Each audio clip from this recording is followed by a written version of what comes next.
உன்கிட்ட நான் அட்வைஸ் கேட்டேனா? இல்ல, நீ சொல்லு. உனக்கு தெரியுமா, நீ அடுத்தவங்களுக்கு கொடுக்குற அட்வைஸ உன்னோட லைஃப்ல நீ திணிச்சிருந்தன்னா இந்நேரம் நீ எங்கேயோ போயிருப்ப. என் வாலி நிறைஞ்சிருச்சோ, திணிக்க முடியல.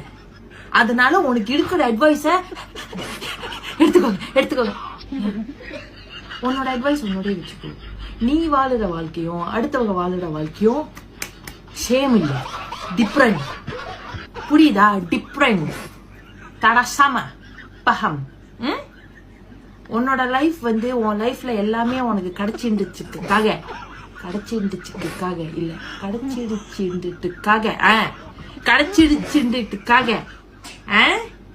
அதே மாதிரி அடுத்தவங்க லைஃப்லயும் கிடைக்கும். நீ முயற்சி பண்றதுல அவன் முயற்சி பண்ணலன்னு நீ பாத்தியா? பீ மாடி பேசாத, சரியா? அவன் முயற்சி போட்டானா இல்லையா அவனுக்கு தெரியும். நீ இப்படி போய் பார்க்காத. உன் மூக்குல இருக்கிற பீய நோண்டி சுத்தம் பண்ணிட்டு உன் வேலையை பாரு. அடுத்தவங்க மூக்குல என்ன பீ பகம், புரியுதா? உன் வேலையை பார்த்துக்கிட்டு நீடு.